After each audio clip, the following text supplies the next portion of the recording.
ஸ்ரீ காளிமாதா ஜோதிடம் பிரபல ஜோதிடர் பண்டித் மகாராஜா. தொழில், காதல், திருமணம், குழந்தை பாக்கியம் மற்றும் மந்திர சூனிய பிரச்சனைகளுக்கு நிரந்தர தீர்வு. This is Kural Media, your trusted source for global news. இது குரல் மீடியா செய்திகள்.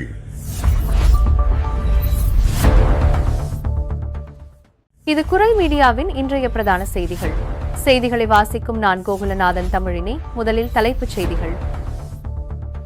இரவு 10 மணி முதல் காலை 11:30 மணி வரை டாஸ்டர் உணவு விநியோக நிறுவனத்தை மூட நீதிமன்றம் உத்தரவு. பொது அமைதிக்கு குந்தகம் விளைவிக்கும் செயல்பாடுகளுக்கு எதிராக நகராட்சி நடவடிக்கை. வியட்நாமில் அதிபர் மக்ரோனை மனைவி பிரிஜிட் அறைந்த பின்னணி குறித்து புதிய புத்தகத்தில் பரபரப்பு தகவல். பிரான்சின் கிரால்ஸ் நகரில் உள்ள பலரச தொழிற்சாலையில் பயங்கர வெடி விபத்து. தீயணைப்பு வீரர்கள் மற்றும் ரசாயன நிபுணர்கள் களத்தில் மீட்பு பணி. பிரான்சில் சம்பள உயர்வு. ஜூன் 1 முதல் குறைந்தபட்ச ஊதியம் 2.4% அதிகரிப்பு. 2027ஆம் ஆண்டுக்கும் பின்பும் மக்ரோனின் ஆதிக்கம். பிரான்சில் முக்கிய அதிகார மையங்களில் அதிரடி நியமனங்கள். நைஸ் நகரில் இரட்டை கொலை, முக்கிய சந்தேக நபர் உட்பட 4 பேர் அதிரடி கைது. மார்செய் அரசு வழக்கறிஞர் தகவல். பிரான்சில் வெளிநாட்டினருக்கான DCL மொழி தேர்வு இணையதளம் முடக்கம். புதிய மொழி விதிகள் அமலான நிலையில் இணையதளம் முடங்கியதால் பதிவுகளில் பெரும் தாமதம்.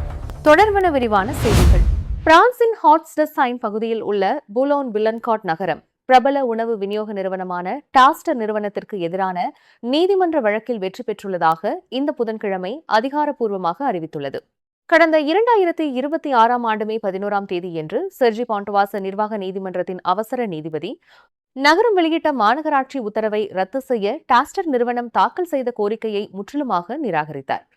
இந்த மாநகராட்சி உத்தரவானது இரவு 10 மணி முதல் காலை 11:30 மணி வரை டாஸ்டர் நிறுவனத்தின் செயல்பாடுகளை கட்டாயமாக மூட வேண்டும் என உத்தரவிட்டிருந்தது குறிப்பிடத்தக்கது. மீண்டும் மீண்டும் ஏற்பட்ட பல்வேறு தொந்தரவுகள், விநியோக வாகனங்களின் தவறான நிறுத்தம், அதிகப்படியான குப்பைகள் சேருதல் மற்றும் அருகாமை மக்களின் அமைதிக்கு ஏற்படும் தொடர் இடையூறுகள் ஆகியவையே நகராட்சியின் இந்த நடவடிக்கைக்கு முக்கிய காரணங்களாக சுட்டிக்காட்டப்பட்டுள்ளன. மேலும் டார்க் கிச்சன்ஸ் எனப்படும் இத்தகைய ரகசிய சமையலறைகளின் செயல்பாடுகள் குடியிருப்புகளின் அமைதியுடன் சிறிதும் ஒத்துப்போகவில்லை என நகரம் நீதிமன்றத்தில் வாதிட்டது. இதனை முழுமையாக ஏற்ற நீதிமன்றம் டாஸ்டர் நிறுவனத்திற்கு 1000 யூரோக்கள் அபராதம் விதித்ததுடன் இந்த தொகையை நகரத்திற்கு நடவடிக்கை செலவாக வழங்கவும் அதிரடியாக உத்தரவிட்டது. பூலோன்-பில்லன்காட் நகரம் இதுகுறித்து தனது அறிக்கையில் இந்த தீர்ப்பானது டார்க் கிச்சன்ஸ் செயல்பாடுகளுக்கு எதிராக நகரம் நடத்தும் தீவிர போராட்டத்திற்கு நீதியின் தெளிவான ஆதரவை காட்டுகிறது என தெரிவித்துள்ளது. சத்தம், போக்குவரத்து நெரிசல் மற்றும் குப்பை பிரச்சினைகளை ஏற்படுத்தும் இத்தகைய பொது அமைதி விதிகளுக்கும் நகரமைப்பு நெறிமுறைகளுக்கும் ஒத்துப்போகாத செயல்பாடுகளுக்கு எதிராக தமது நடவடிக்கைகள் தொடரும் என்றும் நகரம் எச்சரித்துள்ளது. அதிபர் இமானுவேல் மக்ரோன் கடந்த ஆண்டு மே மாதம் வியட்நாம் சென்றிருந்த போது விமானத்தில் இருந்து இறங்கும் வேளையில் அவரது மனைவி பிரிஜிட் மக்ரோன் அவரை அறைந்ததாக கூறப்படும் சர்ச்சை வீடியோ ஒன்று வெளியாகி வைரலானது. இதுகுறித்து அதிபர் மக்ரோனிடம் கேட்டபோது இது ஒரு கேலியான சண்டை என பதிலளித்திருந்தார். மேலும் அமெரிக்க முன்னாள் அதிபர் டொனால்டு டிரம்பும் இதுகுறித்து தனது கருத்தை தெரிவித்திருந்தார். இந்நிலையில் அதிபரை அவரது மனைவி அறைந்ததற்கு ஈரானிய நடிகை ஒருவரே காரணம் என புதிய புத்தகம் ஒன்றில் குறிப்பிடப்பட்டுள்ளது தற்போது பரபரப்பை ஏற்படுத்தியுள்ளது. பிரான்ஸ் பத்திரிகையாளர் புளோரியன் டார்டிஃப் நியர்லி பெர்ஃபெக்ட் கப்பிள் என்ற புதிய புத்தகத்தை வெளியிட்டுள்ளார். அந்த புத்தகத்தில் கோல்ஷிஃப்டே ஃபரஹானி என்ற ஈரானிய நடிகைக்கு அதிபர் மக்ரோன் நீங்கள் மிகவும் அழகாக உள்ளீர்கள் என குறுஞ்செய்தி அனுப்பியதாகவும் அதனை பார்த்த பின்னரே கோபத்தில் பிரிஜிட் அவரை அறைந்ததாகவும் குறிப்பிடப்பட்டுள்ளது. தம்பதிக்கு நெருக்கமானவர்கள் இத்தகவலை கூறியதாக அந்த புத்தகத்தில் தெரிவிக்கப்பட்டுள்ளது. ஆனால் பிரிஜிட்டிற்கு நெருக்கமானவர்கள் இதனை திட்டவட்டமாக மறுத்துள்ளனர். மேலும் முன்னதாகவே அதிபர் மக்ரோனுடன் தன்னை தொடர்புபடுத்தி வந்த செய்திகளுக்கு நடிகை கோல்ஷிஃப்டே ஃபரஹானி கடுமையான மறுப்பு தெரிவித்திருந்தார்.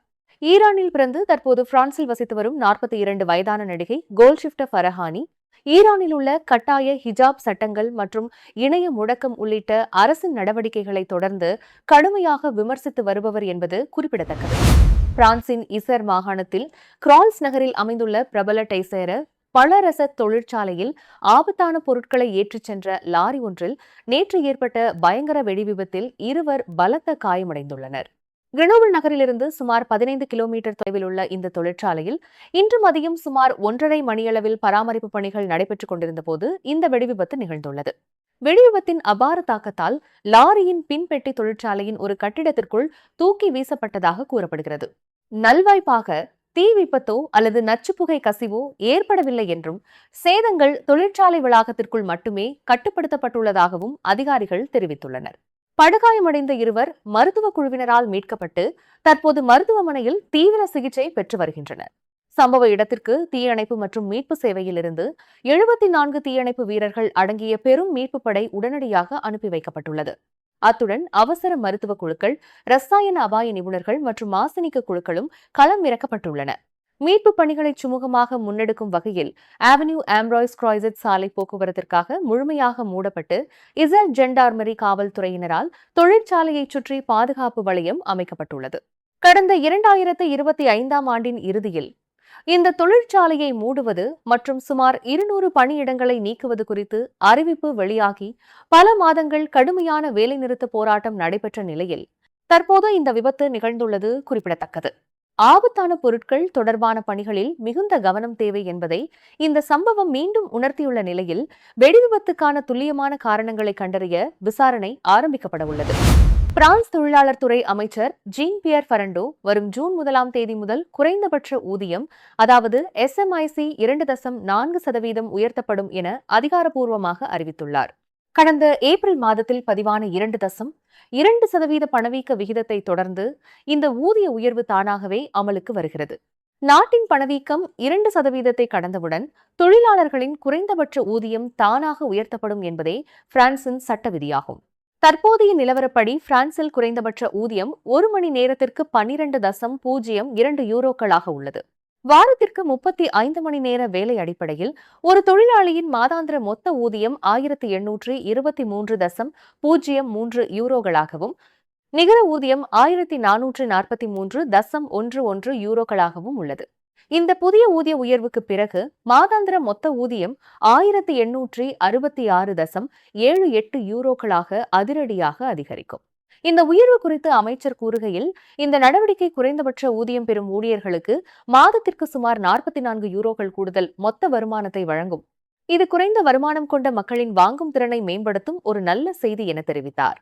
பிரான்சில் வழக்கமாக ஒவ்வொரு ஆண்டும் ஜனவரி 1ஆம் தேதியன்று பணவீக்கத்தை அடிப்படையாக கொண்டு குறைந்தபட்ச ஊதியம் உயர்த்தப்படும்.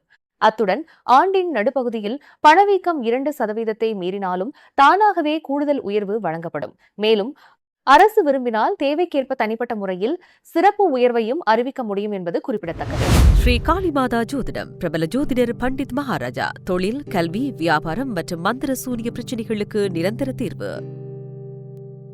அதிபர் இமானுவேல் மக்ரோன் தனது 2வது மற்றும் கடைசி பதவிக்காலத்தின் இறுதிக்கட்டத்தை நெருங்கி வரும் நிலையில் நாட்டின் மிக முக்கிய நிர்வாக மற்றும் கலாச்சார அமைப்புகளில் அதிரடியான புதிய நியமனங்களை மேற்கொண்டு வருகிறார்.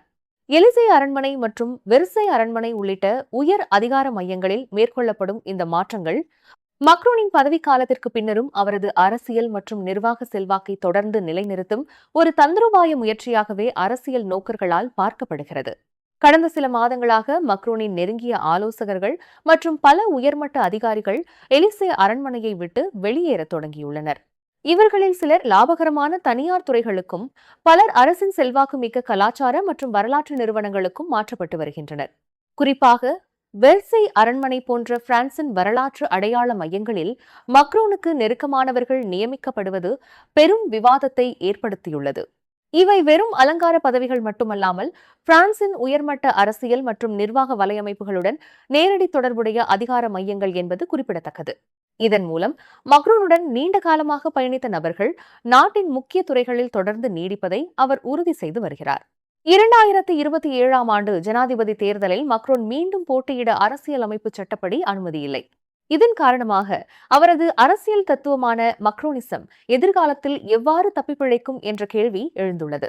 அவரது அரசியல் கூட்டணிக்குள் ஏற்கனவே அடுத்த தலைமுறை தலைமைக்கான போட்டி தற்போதே சூடுபிடிக்க தொடங்கியுள்ளது.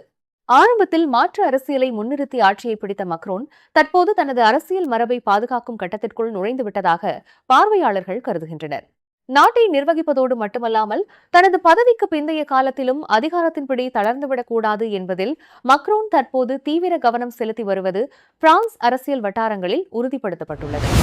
பிரான்சின் நைஸ் நகரில் 2 பேர் உயிரிழந்து 6 பேர் காயமடைந்த பயங்கர துப்பாக்கிச் சூடு சம்பவம் நடந்து 3 நாட்களுக்கு பிறகு இதில் தொடர்புடைய முக்கிய சந்தேக நபர் உட்பட 4 பேரை காவல்துறையினர் அதிரடியாக கைது செய்துள்ளனர். இந்த தகவலை மார்சை அரசு வழக்கறிஞர் இன்று மே 14ஆம் தேதி வியாழக்கிழமை உறுதிப்படுத்தியுள்ளார். இந்த கைது நடவடிக்கைகள் கடந்த புதன்கிழமை இரவு தொடங்கி இன்று பகல் வரை நீடித்தன.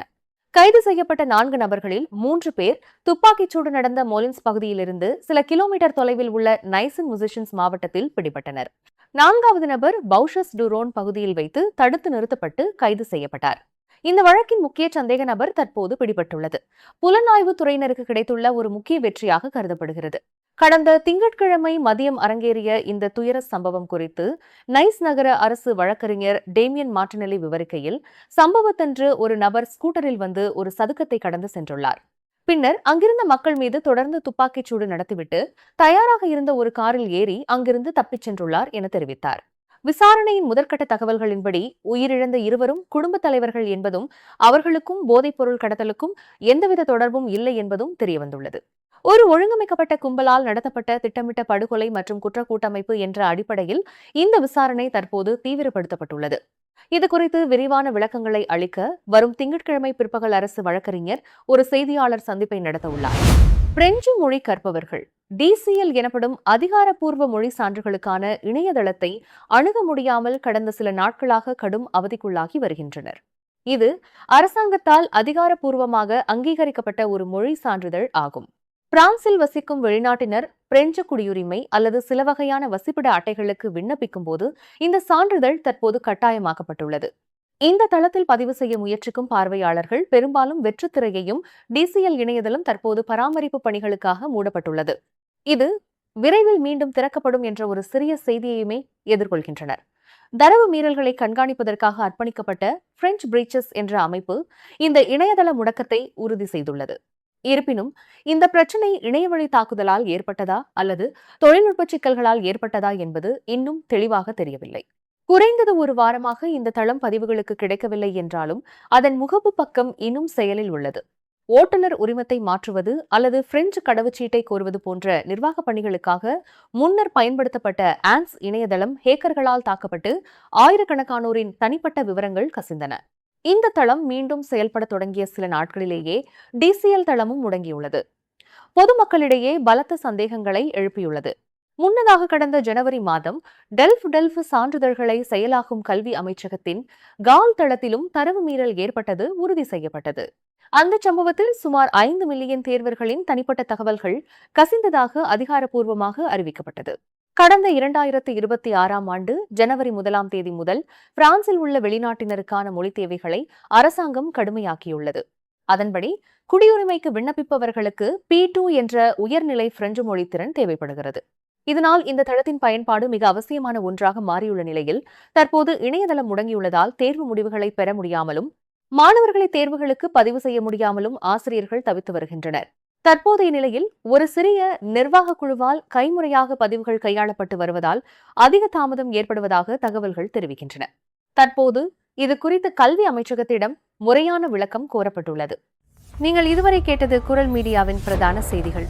மேலும் இதுபோன்ற செய்திகளை அறிய குரல் மீடியாவை சப்ஸ்கிரைப் செய்யுங்கள்.